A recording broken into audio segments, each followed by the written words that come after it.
Greetings. Sorry about the long delay, but it's holiday time and enough advertisement, That's all right, man. Patience is virtue. All right. So we get familiar with the eye case by the sister named Diane. Yeah, my brother. Hello? Yes, I hear you. You hear me? Yes. And we really want to explore what's happening here because recently the president of Tanzania was in Jamaica. President Kikwete. Yes. And you actually lived in Tanzania.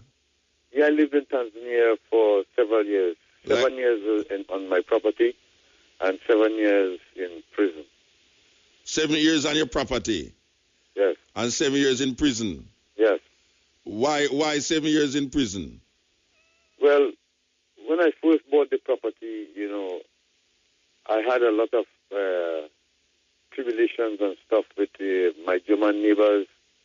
I think they was paying, the Wananchi, which is the locals, the people to destabilize me because from the earliest after I buy this place, they were trying to buy this place for me, these Germans, Some German? Yeah. So how long ago that was? How long ago this is you're talking about? This is about, I bought this farm in 1980. 1980? Yes, I bought it from an Indian, Kiran Patel. Okay. All right, so you bought the land and now you're on the land, farming and thing.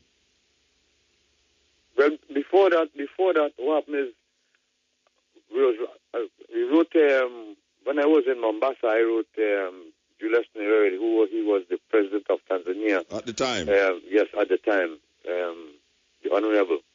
And because I was trying to repatriate and to have a home where I could really call a place I could call home, because even in America and I'm living, I had no furniture and stuff like that because man just living like in a pilgrimage trying to get home, So yes. I explained that to him and he told me, he says, one of them days when I'm in America and I'm ready, which I should let him know. So Jackie Robertson's son and some other Afro-Americans, we was called to Tanzania and in 1980. And we had a meeting there and they gave us 2 years to bring all our personal effects, and we have to get into something, farming or mining or teaching, something that, benefit the society. Yes, is productive. So I bought this 1,750 acres as a coffee farm. But the farm that I bought now I bought it from an Indian, but there was a farm that was owned by the Germans and was built by Adolf Hitler's general during the war. So you find the problem we have here now is I buy a property in Tanzania, in Africa, where no black people at all own properties like that, whatsoever. There's only white folks and Indians own property like that. Yes. So the moment I buy the property, they started bickering that I was CIA. How I own such a property like this, 1,750 acres, 350 acres, coffee. I have to have somebody behind me. So when they realized I couldn't speak the language, I have a tribe, then there was a problem. So when the problem arose, I started to contact the American government, asking them, what should I do? Because people are stealing from me left, right, and center. My brothers and my sisters. So you didn't talk to the president at the time? Well, at the time, you reach out to the normal, the people on the CCM, the party levels. That was my advice from the U.S. government. Okay. So when I reach out to these people, I never get no assistance whatsoever. And even when the German, he would come to my house and take my property if I'm away, and they would just say it's a fight between me. Oh, you mean him come to your house to take your property? The German come to your house to take your property? Take my property. Unless I leave to go to America for, let's say, for a month or something, he'd go to my house, talk to the natives them, and they would lend him the property, and he'd just take it on my tractor. Let's say my tractor. So you don't have no papers for the land? You don't have no papers for it? I have papers and everything, but you see, the way we live in that neighborhood in Tanzania, in Africa, they give the white man colonialism is rife. You know, they have a lot of power. They don't own, black people don't own nothing, you know.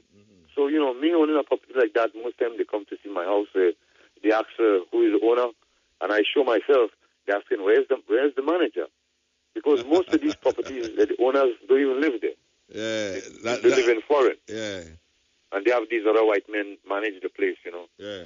So, you know, like, at first when I start getting these problems, because, you know, having 350 acres coffee, you need to have a lot of people to pick coffee.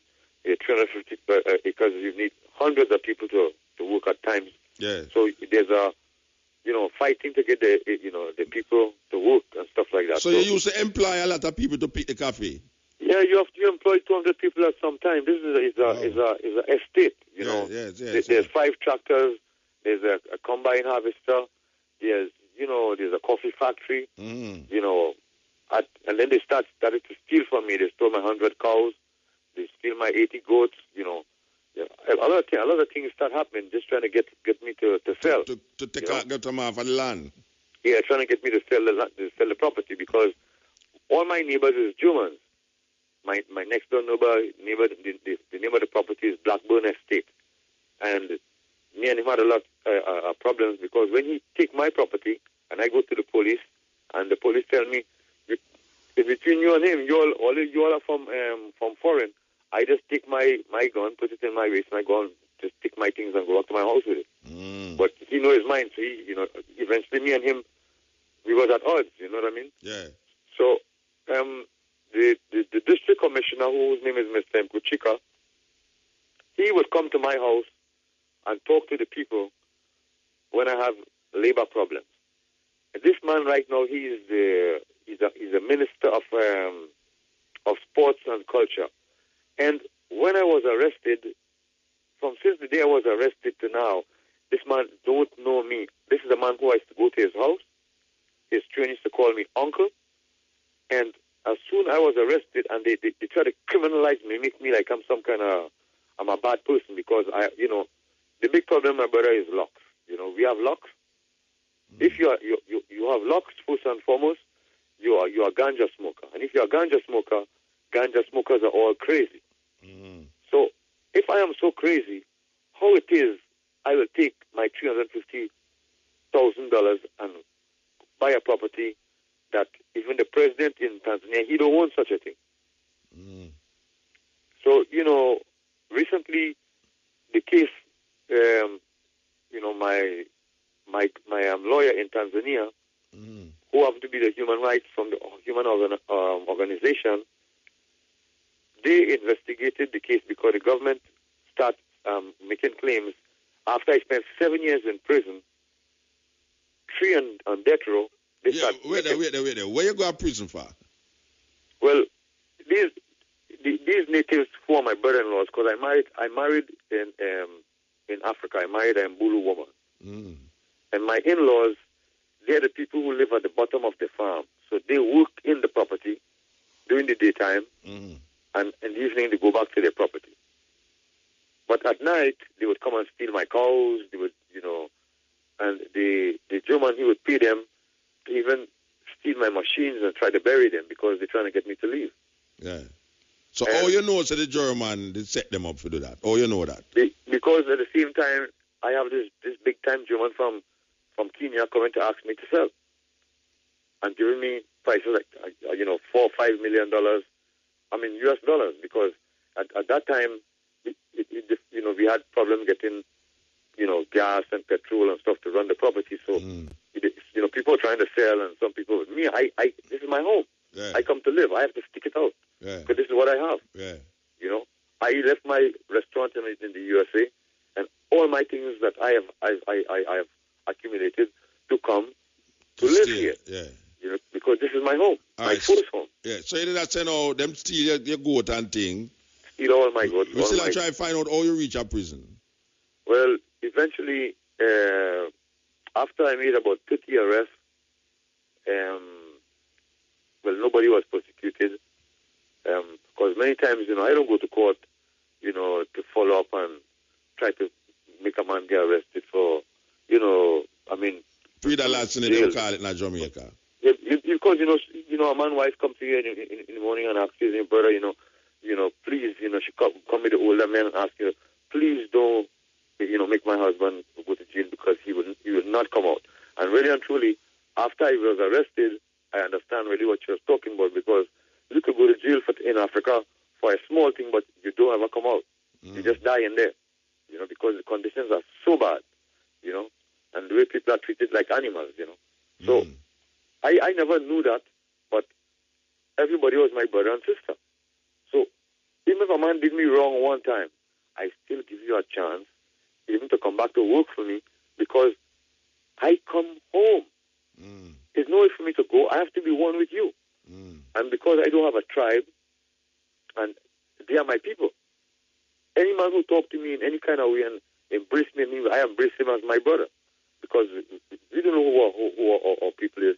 And even though I tell them many times, they always ask you, the first thing in Tanzania, they ask you, wewe ni kabila gani? Which means, what tribe are you?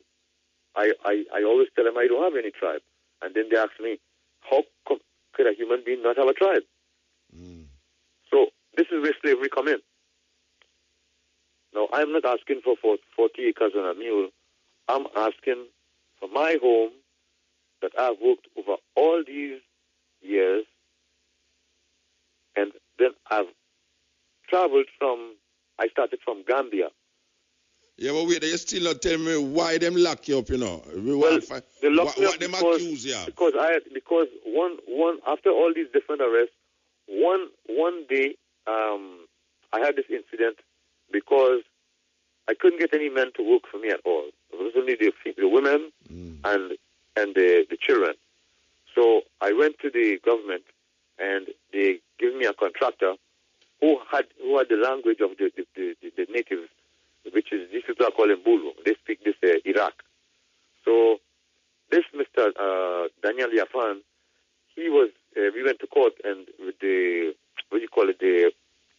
chief magistrate gave him a paper that he could come to my property, and together me and him, we are going to plant my farm. Him using the men workers and my tractors. So my 750 acres, we planted corn and wheat. Okay. So at the end of the year now, we would share this half and half. So during this time, while this thing is planted, anytime I leave my house, these guys would come and steal my things. So after they... Yeah, we call it pre-the-lots in Jamaica.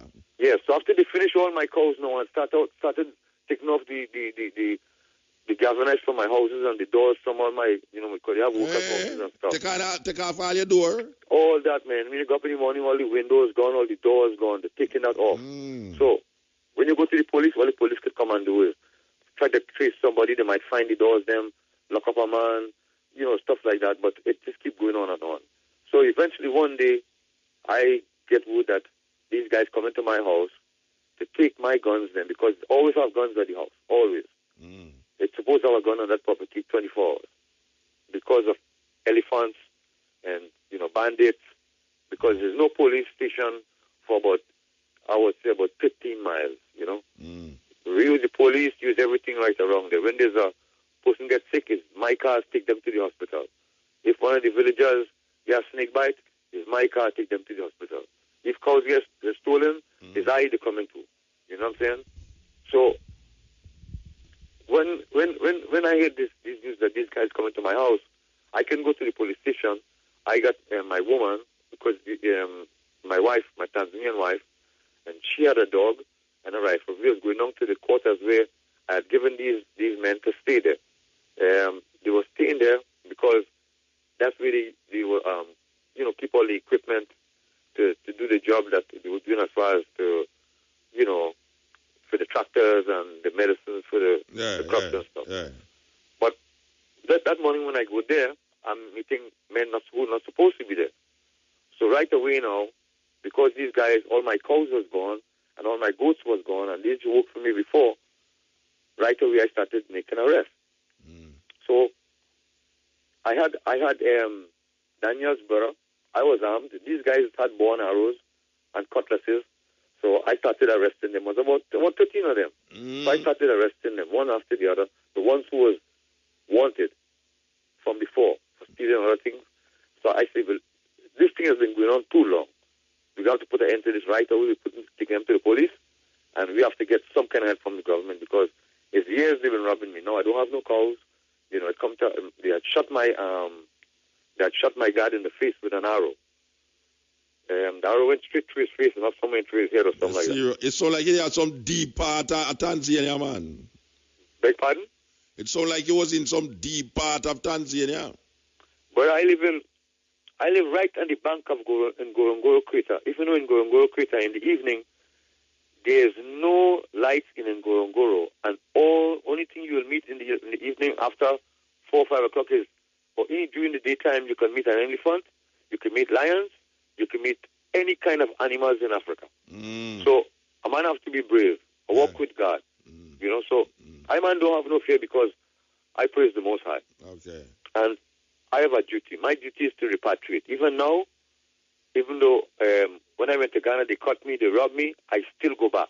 And even though I've been on death row, I am still trying to go back because it is my duty to go back home. So you did them accuse you of kill somebody while you put you on death row? Well, what happened is while making these arrests now, I arrested about 7 or 8 of these guys, and a couple of the bad ones I tied their hand. And then come this guy now. I was inside and there was a door. So he came and when he came up to the door, we was trying to wait for these guys to come and knock the door, and when they come in, then we arrest them. So when he came by the door and he saw me, because the door didn't have no hinges, he pushed the door in my face, and then he started running. So I come out behind him now, I shoot one shot in the air and tell him to stop. So when he stopped now and turned around and start coming towards me now, I'm making the arrest. So when I'm bringing him towards the house, as soon as we get close to the house, he starts crying out, Homo Gazek. Homo Gazek is in them guys' language means kill the foreigner. Because anybody in go in that neighborhood, they call them Homo. Okay. Anybody who is not from Mbulu, they call them Homo. And Gazek is kill. Homo Gazek, yeah. Homo Gazek. So from I hear that, and he grabbed onto my gun and tried to hold me now because I have a 357 Magnum. He's holding my arm, trying to tug me, and I didn't even know that this man was trying to get at the cutlass that was behind me. The only reason I knew this is after during the interview for the police and the statements, the father came and got his cutlass that he left right where he was trying to get it. You know, because my thing was he's trying to get me to get hold of my firearm, and I fired right where he had me. I fired. I had no other another choice because these guys behind me, and he's in front of me. So in self-defense, after I realized I shot him, I picked him up. I took him to the hospital. I took the 3 other guys who were arrested to the police station. They make sure the man was stabilized. The man was talking. Then the police tell me, okay, you go back to your house. If anything, we come and talk to you. Then the same contractor now, who have the contract with me for the 750 acres, he goes to the hospital. He's the same tribe as these people. The doctor is the same tribe as these people. He go get the doctor. The nurse is the same tribe as these people. And get the man from the hospital with 1 pint of blood. Put the man in the back of his Land Rover with the doctor. It's raining. He takes the man to his house, which is about 2 miles away from the hospital. He goes to the house with the doctor. They eat food. The man is outside in the Land Rover with the nurse. Then they make another stop. I mean, all this I have in black and white. Yes. In the trial, in paper. They make another stop at the store for the driver to get something to eat.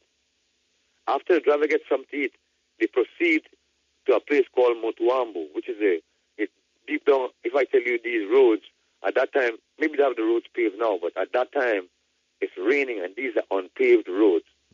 Roads where elephant and buffaloes are running rampant any time of the day, you know what I'm saying? So they're rough roads. You're taking a man who has a gunshot wound, who was recovering, who's bleeding. You don't have extra blood, and you're trying to get him a town that's probably 30 or 40 miles away. They claim he died in Mutuambu. Okay. They brought him back to the hospital, and so them charge you for murder. And then charge him on for murder. So you couldn't. Because I didn't have nobody to vouch for me. Okay. They end up having me in prison for 7 years. So all my letters wasn't going nowhere. I had to go get a lawyer. My lawyer driving my Land Rover all over the place. He take a German put in my house, and that was the end of it right there. All right. So 7 years in a prison, you just lose the whole of the farm. That was it right there. After that, they called me. After I stayed there. First, I stayed about 3 years on remand. And, in remand over there, a man can stay 8 and 9 years. Have man 700-800 man in front of you, and all them clothes done dropping off for them. And these men only charged with murder, They ain't going to court. They have to wait for the court date. And you behind these men. So I tell them I'm not taking that. I start going on hunger strike. So then there was one so-called hanging judge, Judge Chua, who I went up. I said, I don't care if I go before the hanging judge. I want justice. And I know that I shot this man within my property with a licensed firearm after they've stolen all my things, and I had police on my side as witnesses also. So what happened is when we went to trial, my lawyer, he didn't even represent me. He just took my car and disappeared. Oh, yeah? Disappeared. So I had to get a new lawyer. And the only lawyer that would represent me was his counterpart. He taught this man. Oh. You understand me? So now, here's unless a liar come now. No, he's his boy, the one who taught. His apprentice. Okay. His apprentice robbed me. Okay. So now I'm in his hands. I didn't even know that. Nobody told me this. You understand me? This is a man who is hounding my mother for money in America. Okay, you know him from in America. The man is hounding my mother. Okay. Training her for money. All right, hold on, Bridget. Hold on. Okay, my brother. Hold on. And I refer me there with your talk to a Bridget who seem to have gone through enough things in Tanzania. Yes, Bridget? Yes, brother. Sorry about that again, yeah? No, it's all right, man. Yeah, all right.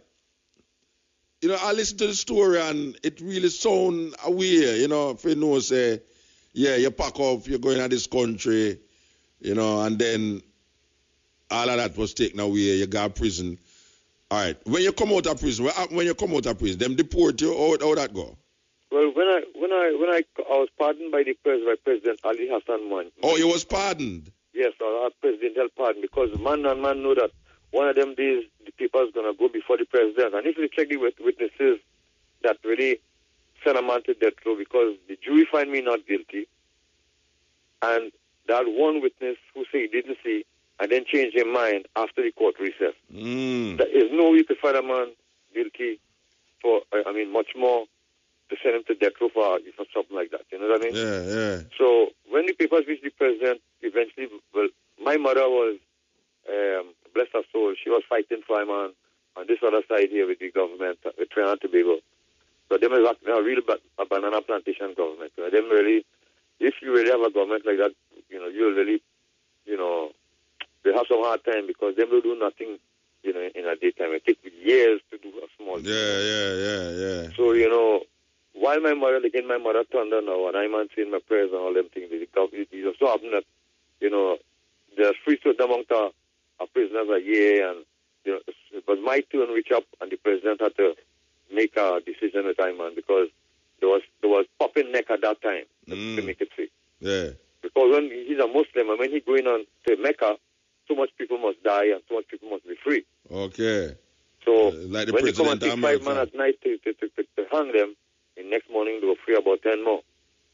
So I was there for so many years to see so many men get hung, and eventually one day the call I man, and after my ambassador and my mother came, okay, they put me in white, so which means I didn't have no number.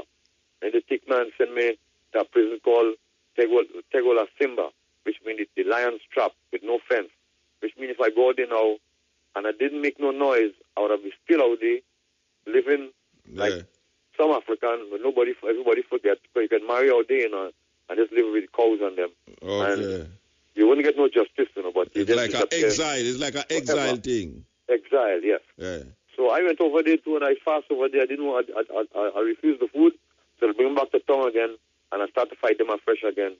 So eventually now, one day they just asked me if I want to go home and make me sign this paper. So after I signed the paper now, I realized was a prohibited immigrant paper I was signing, but they trying to send me home as a deportee. So when we went to the airport now, and the day come was my birthday, the 21st of July, 7 years to the date after they locked me up. When I go to the airport, the pilot wouldn't take me because the paperwork was wrong. Okay. Because they're trying to make sure now that I don't hit the streets so I could go back to the property at all. Okay. There are forces that in the country trying to do that. All right, so wait, who sees the property when you're in a prison? The German, them, the so, when I get locked up the second week, my woman now, because her life was in danger, and she is from Africa, she's an African woman, and I have 3 African children. I had 2 children at that time. So she took her children and she went to her parents because her life was in danger. Yeah. So the lawyer now, after she went to town and meet this lawyer, the same lawyer, Mr. Ojari, he came to the prison, got my permission to go to the bank because this is a property every single week the people have to get paid. Yeah. So now I give him the power of attorney to go to the bank and take money so he could pay the people and fight my case. Yeah. But this same lawyer now, he came and take some money, give my woman some money without my consent, without my authority, yeah. Take the keys from my house now. Yeah. Goes to my house and go in my safe, take all my papers, to date all my papers and my effects that I leave America with, I have not seen.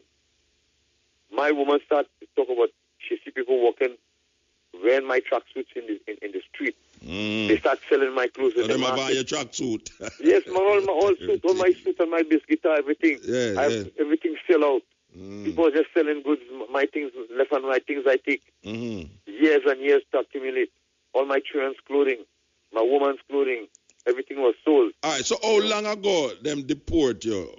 How long ago? After they take me from the airport now, and the captain didn't want to take me now, they take Ayman and hide Ayman in the dungeon of a prison, of a police station in Dar es Salaam. Okay. So I started complaining to the boss of the prison, why are you trying to, I've been pardoned by the president, why are you trying to do me this? And I started making noise in front of a bunch of people that, if I die, it's going to be in his hands. So it so happened that the Most High sent me an angel named Hassan that had come to see me days before, and they ended up locking him up and throwing him in that same dungeon with me. And so the next morning I ended up seeing Hassan in the dungeon, and he is Tanzanian now. So he went out and get his family, and so happened his family, his sister is married to the president of Zanzibar, Dr. Salim Amor. So his sister, she came and went to the Minister of External Affairs, Mr. Mrema, and get a paperwork to get me to go from the dungeon to take me in front of the minister. So when I go in front of the minister say, why are you all having this man in jail when he already been pardoned by the president? So he let me go under her recognizance. I went to her house, and I had to report to the immigration. The immigration man said, well, they don't want me to go back to the property, so I must report to the immigration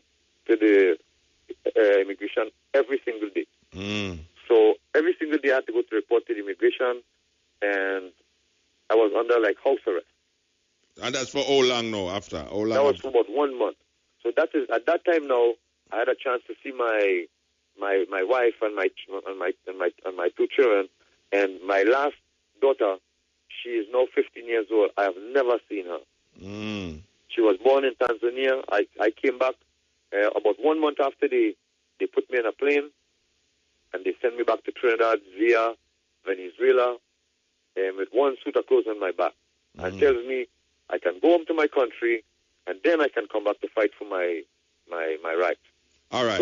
So what? You're not in Trinidad? No, you're in America. No, I'm in America. I've been talking to the ambassador, Mr. Mahiga. He knows about this case. everybody in Trinidad government to know about this case. This case was with Pandey, you know, the government of Pandey. Trinidad.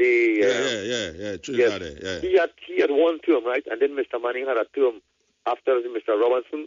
I went to Mr. A.N.R. Robinson's house in Tobago about this case. Everybody in the government will tell you, when you talk to them, we know about this case. Minister Gift, okay? He was my mother's friend. I went to Minister Gift for a whole year. He keeps sending me around and round and round. And then when I complained to the Prime Minister about him, he called me an ingrat. The minister calling me an ingrat because I'm trying to get justice. All right. So when I go back to the Prime Minister, and I tell the Prime Minister, Prime Minister Manning now, he is my neighbor. I know him in Trinidad, sitting down on the stairs reading him books. So my uncle, Mr. Rupert Titus, who was the acting governor of Trinidad, of San Fernando, he took it up on his own. He went to the Prime Minister, Mr. Manning, and asked him, we need to get help, your help in this case, because he was going to Africa in 2007. So in 2007, Mr. Manning promised us that he promised my uncle, I'm going to see to the bottom of this. My uncle died going to Mr. Manning's office. The day before, when he's getting dressed to go to Mr. Manning's office, he took him, and he never recovered. Okay. And up to now, the Prime Minister, he talked to the President. That day, he talked to the President. The President of Tanzania. Yeah, President Kikwete, yes. Yeah. Because President Kikwete, he knew about this case when he was the Minister of Foreign Affairs. That is the one that came here the other day. Yeah, that's the same one who came here and asking for more people to come back so we can get robbed. You know? So you come and take all your things and go over there now, and next thing, you know, it's a pity I didn't know about this case before. Well, we were trying to get it. We didn't know he was coming there slyly. We should have done this interview before him come here. Yeah, but he's a man who moved undercover, you see, because... No, but everybody knows he must come in here still. Him and his wife come here the other day, you know. Everybody knows that. Come, we know he was there. Yeah. We know he was there, you see, because he was with the Trinidad. Yeah, because he was telling everybody, say, business opportunities must come there and do this and do that and have something there. My brother, it's a beautiful country. Yeah. It's just like Jamaica, a lot of Indians, and a lot of these, businessmen, Arabs and stuff. But the thing is this, a slave is a slave, my brother, and man tired of being a slave. This is when man take up. I started to buy this property, I saw from a basket, you know. I was a party vendor in America, you know. Yeah. When I started selling yaki in America, there was no party in America. People used to laugh at me when I come out in the basket on the street with my basket, you know. And they asked me, why you want to leave Trinidad and Tobago to come and sell party on the street? And I start from a basket until I move to a restaurant, until I buy this property here. So, which part you have the restaurant? My restaurant, 99% of Rastaman you ask about Ital Stop and Ital Safari. Tell me, about Sohoba. In Brooklyn? It was on Brooklyn, it was on Fenmore and Flatbush. You're serious? With a big elephant with an elephant wait the bridge. The man come by me before, man. Wait the bridge. I man should dress white. I man come to, listen to me, Dread. No, man leave my village in St. Croix and travel to Bob Marley house. And ask Bob Marley, I say, Bob, I man want to go Africa. I want you to come give a show for I and I. Wait there, Bridget. Wait there. You used to have the restaurant at Flatbush, that's all? Yes, man, that is I man, Dread. I man is to dress in white all the time. When I went to Africa, then when Diana talked to me, why she never tell me, say, you me I talk to?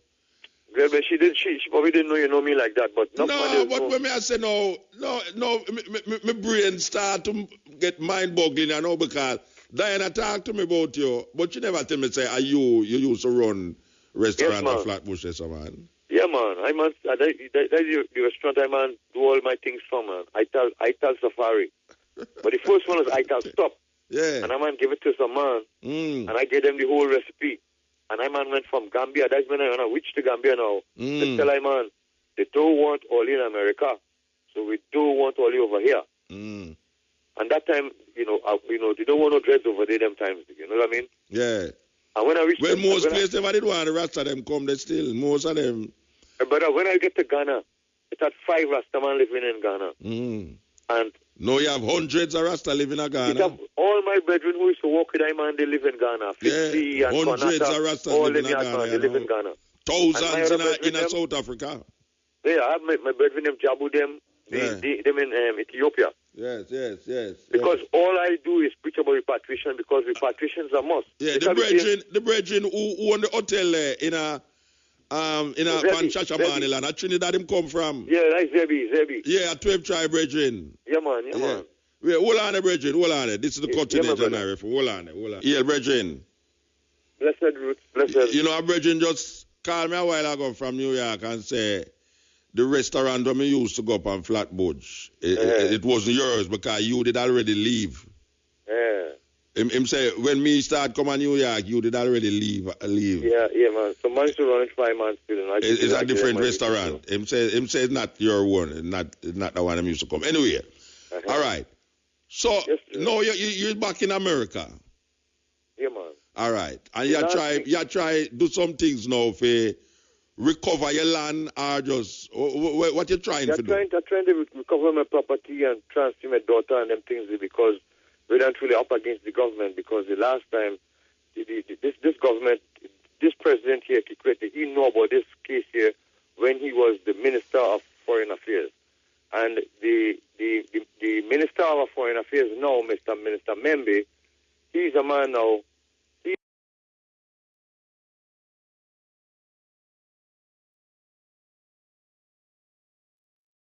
He know about this case and he spoke to Dr. Schla.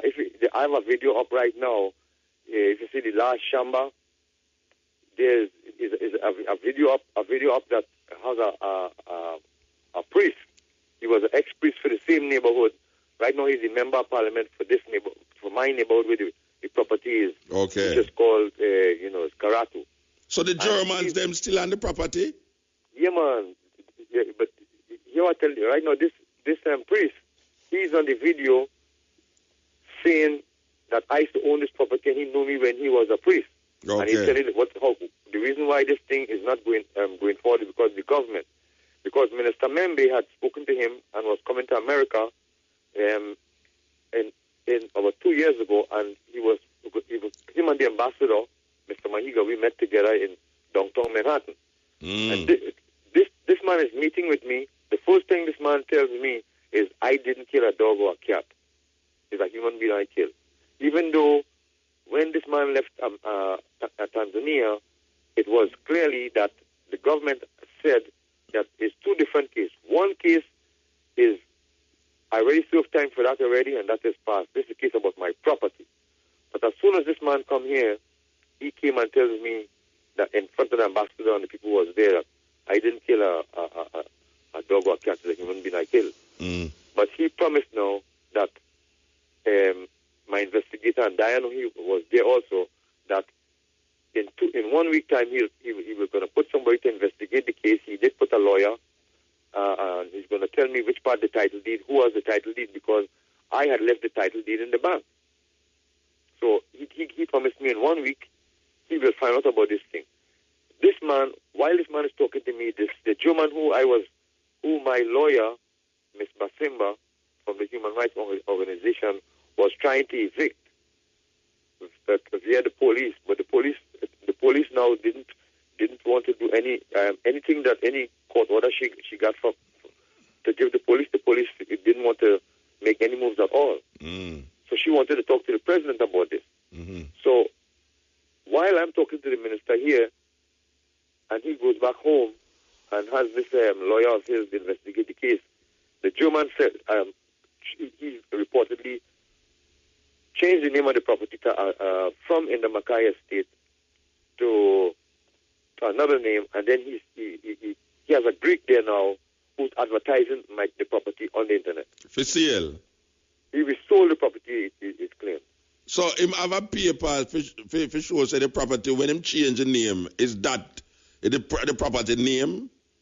Well, you see, all these things is done not in my presence. No, I know. But all right, when I say that the papers where you have show exactly the location and everything of that property. Yeah, you same property in the Mackay Coffee Estate. So right now they're advertising the property as Portland, as Acacia Hills Farm, but the coffee is being sold in America, my coffee, by Portland Roasting. So about 2 weeks ago, we called Portland Roasting and asked them and put on my video onto Portland Roasting so people could see that they're really trying to rob me. Yes, Next thing, they remove most of their video and only leave, a couple of things showing the animals walking around in the day. And, because this Portland Roasting claim that they're doing things in the right way. Yes. Because they're supposed to be getting this grant from President Obama, the 700 million Millennium Development Corporation grant they're getting. Yeah. And one of these stipulations in the grant is they cannot be corrupt. Yes. But they're trying to rob me of my property without any payment whatsoever. And I was invited by the president of Tanzania. I bought this property as my home, and now you're just trying to give it to a German without giving me a penny. So, right now, Mr. Manning, he's also dragging his foot, because they normally call Trinidad and Jamaica banana plantations behind closed doors. But which really is plantation, because I'm as a slave, I know I'm trying to go home. That's all I'm trying to go is home.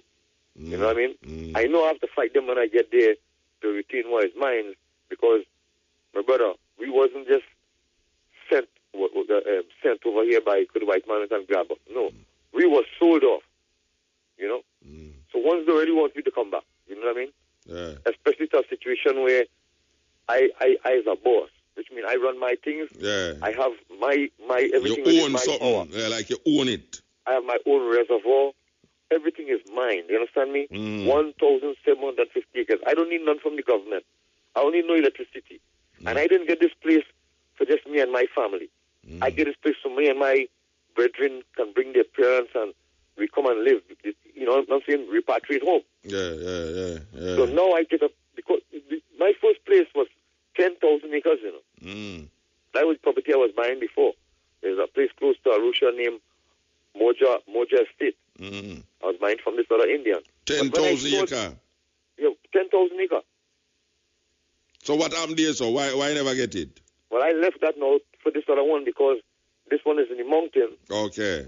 And is in where my ancestors come from, the Rift Valley. Yeah. And it's nice and green. There's no other place on earth like this, brother. Okay. When you get up in the morning and see the view from my bedroom window, I see old Levi Gorge. This place where they say the first human skull was found. And I can see Lake Yassi in front of me, where all my ancestors, Moses and all them used to walk. So you can't tell me I leave the West Indies, I ask you for a home, I find a home, and now you're telling me you want to give it away? Yes. And now go and ask my other brethren, them must come now. Yes. So what the lawyer them where you have on the case? Which part of them there? Well, the lawyers I have on the case right now is human rights lawyers. I don't pay them. Okay. So I don't have no money to pay them. So them dealing with it, or them just say them are going to deal with it? Them man try to deal with it as much as possible, because every time we try to go to court, we get blocked with the police and we get blocked with the court. So then they say we need diplomatic intervention. Yes. So when we go into diplomatic intervention, we take years and years with this president until the president run out, leave. And now this is new president now. New president, yeah. He knew about this case when he was the minister of foreign affairs. Yeah. Now, how many years has passed? This man just came from to Trinidad, talking to the same Trinidad government. You know, my ministers, they have not spoken to me at all about this case, even though this case was mentioned 3 years ago when they spoke in Uganda and in the Commonwealth meeting. And Minister Pigott, who became a minister just for a short while, I have letters. This is my brother. I have all letters. Anything I talk to you about, I have in black and white. I have letters from Mr. Pigott to the Tanzanian government, asking from one government to another to rectify this thing about our citizens. Yeah. But as soon as he leaves now and they put a woman in place now, you know, African men, they don't respect women. You know what I'm saying? Especially if they're not white. If it's a white woman now, they Jenny Fleck, you know. But it's a black woman now. If you send your wife and she's a black woman to the office now, Yeah. I will do anything for you, but you have to just, you know what I mean? Be nice with me. Yeah, you know what I mean? That's the way I treat your woman now. Yeah. Kind of seduce your woman now. Anything she wants, she can get, but... Yeah, she have to do something. Yeah, she have to soften up. You know what I mean? All right. Well, you want me to say now, Brethren. We Yes, hope brother. that someone will listen. I mean, this program go very far. You know, I mean, since we talk, we have email that come from all different parts of America, Antigua, you know, England, and them places. So we hope that someone out there will listen and who familiar with the case and really can really move it forward. And we hope say until you go further in night, you can call me again and make we know. You know what I mean there? You know, but I need interest. Some people wants to call Mr. Manning office and find out why he don't stand up for the rights of his citizens. Them. Come again. Where you say you need what? I need the ones who listening to call Mr. Manning Yes. and find out or email him and to find out why he's not standing up for the rights of his citizens. Them. Yes. And also they can call the Tanzanians, Mr. Mahiga. He would love to take their calls because he's on my side because they know I've been robbed. Yes. So if you're knowing that people is robbing a black man of his rights and being unjust and unjust to him, you know what I mean? Yeah. Why allow it? Even if you know this man, the German government is helping Tanzania with all this money and all that. I know I don't have money, you know. Yeah, well, maybe that is why them would really want to deal. That's why I just say a while ago, say, if you go, even in Ethiopia, the same thing, you know. Yes, man. And you go a certain country in Africa, and you have $1,000 and a white man have $1,000. It come like the white man $1,000 more than your $1,000. Yes, man. I tell you, I was in a meeting with one of these lawyers from Tanzania. You know, he's saying the white man is an investor, but I am arrogant because I'm asking back for my property. You know, I am arrogant because I take my $350,000 and no president didn't ask me, you know. I asked the president to go to Tanzania that time. And them time I went to Tanzania, they didn't have no gas, they didn't have no petrol. I give the Tanzanians, do you listen to me, brother? The first clothing that was worn by custom officers, official clothing. Yeah. I buy that down on Broadway here and send that to them because I find to have Africans walk about in their own home clothes in the airport was not good. And I went to the downtown and I bought these things. I didn't go to the radio station or have pictures taken and all that because I am going home and this is my airport and this is my countrymen. And all I want people to do who listen to me to go to the last chamber and see my video, and I wanted to tell President Kikwete that we want our land back. Okay. Tell me say must where them say must go to what's the website? The last chamber. The last chamber. Or you could go to put in a repatriate flight. A repatriate flight. Yeah. Or Sohoba. SOHOOBA. Okay. Oh yeah, I have it from content. Yeah. Yes, the video will come up. Yes. And please say something. But if you could get on your phone and give these guys a holler, because my ancestors and yours, we was on a stage one day and I was looking inside of our body parts to find out, are we healthy enough to be sent to Trinidad and Tobago, Grenada, Jamaica, or one of them plantation? Yeah. Only difference is I listen to Marcus and I going home. And anybody who want to pick up the bag one of them day and walk up the hill with me, including you, my brother, you have 5 acres. You hear me? Yes. Okay. All right, give thanks, brethren. I bless you, man. Yeah, man, and heal up the data there for me, yeah? All heal. Yeah, man, give thanks. Yeah, one love. Yeah, that was really something story, man. May I tell you? Really some story. Wow. Yeah. Yeah. This is the Cutting Edge on IRFM coming through.